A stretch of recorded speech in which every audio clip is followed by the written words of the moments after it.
También en tiempos de pandemia, andad como conviene a la vocación con que habéis sido llamados. El mismo ruego que hacía el apóstol San Pablo a los Efesios, hizo Poveda en muchas ocasiones a las teresianas, y quiero renovarlo ahora por medio de este video. Y si lo piensan bien, no les causará extrañeza mi insistencia, porque se trata de algo que importa mucho a la vida de nuestra obra. Entonces, ¿cómo hemos de andar? Solícitos en guardar la unidad del espíritu en vínculo de paz. Es decir, diligentes para conservar la unidad del espíritu y para conservarla por amor, que es el vínculo de paz, no por medios violentos, ni por propia conveniencia, ni por otra cualquiera consideración humana. ¿Cómo lograr esto? Jesucristo nos dijo de sí mismos que Él es la vid y nosotros los sarmientos.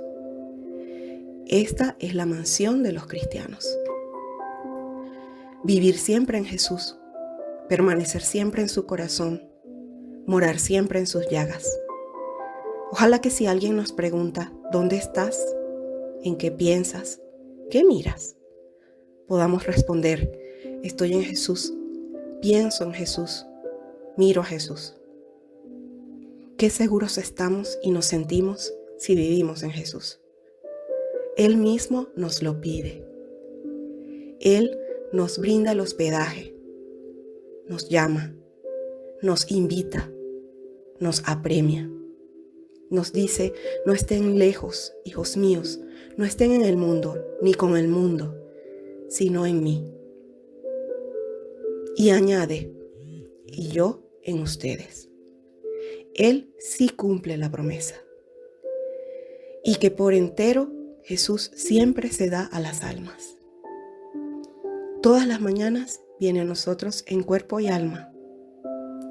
A todas horas nos visita con sus gracias, luces e inspiraciones. A cada momento nos defiende y protege y colma de favores. ¿No sentimos a Jesús? Él nos dio la vocación. Él pone en nosotros esos pensamientos tan elevados. Él nos separa del mundo.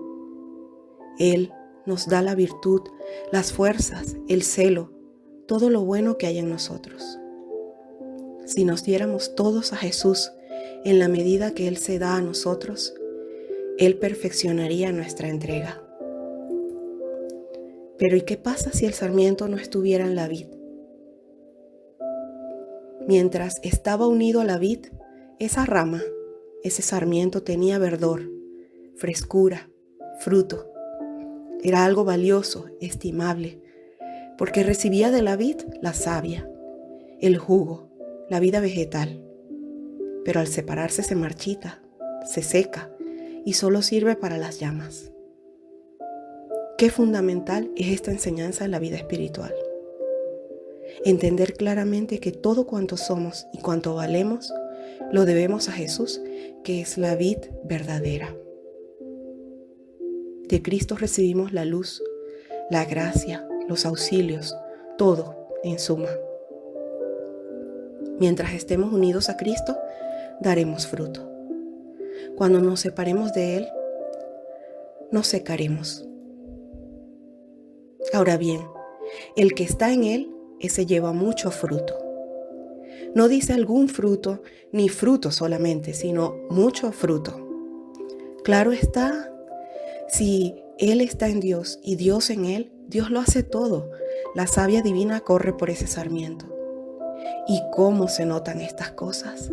¿Cómo se notan los frutos de las personas que viven unidas a Dios, compenetradas, inundadas, poseídas del Espíritu de Dios? Todo lo que dicen, lo que hacen, lo que enseñan, aunque sea lo mismo exteriormente que aquello que dicen, hacen y enseñan los demás, lleva todo ello una virtualidad, la savia de Dios, una modalidad, un kit inconfundible que edifica, que atrae, eleva, que perfecciona. Los hombres de Dios y las mujeres de Dios son inconfundibles.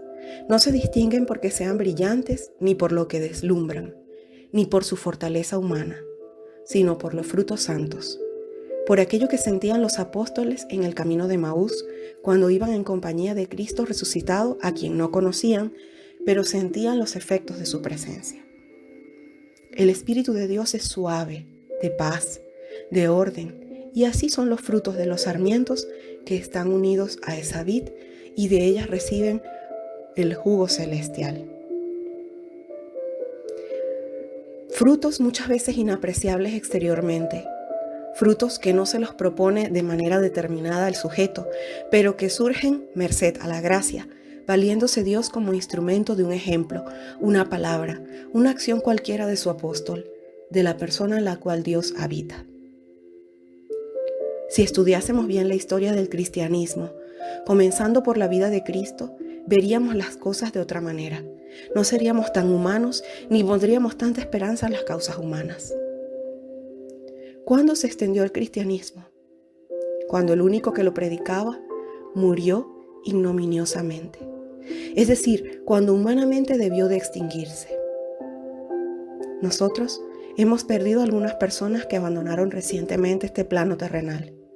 Personas unidas a la vid. Ojalá que su partida sea abono para las semillas que están siendo plantadas por nosotras. Y mucha gente más movida por el amor, para construir un mundo mejor después de la pandemia. Si están en mí y mis palabras están en ustedes, pedirán cuanto quieran y les será concedido. La gran arma del apóstol es la oración y el fruto de ello se asegura infaliblemente permaneciendo en Jesús.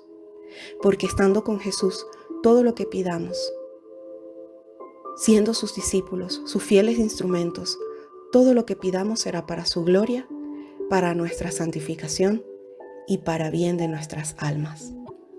Se glorifica al Señor siendo discípulos suyos. ¿Qué tipo de discípulos? Los que saben cómo tienen que copiar al Maestro, cómo han de aprender su doctrina, cómo han de velar por su gloria, cómo han de nombrarlo, recordarlo. Y también se glorifica al Padre cuando en las casas, en las familias, en las escuelas, en nuestras oficinas, en los pueblos, se nota la presencia de uno de esos apóstoles que van haciendo bien por todas partes. Que como en aquella tarde, en el camino de Emaús, Jesús siga enseñándonos el sendero de nuestras vidas. Y al vivir en él, seamos capaces de contar a otros lo que nos ha pasado por el camino y cómo le hemos reconocido una y otra vez a nuestro lado, en nuestros hermanos y al partir el pan.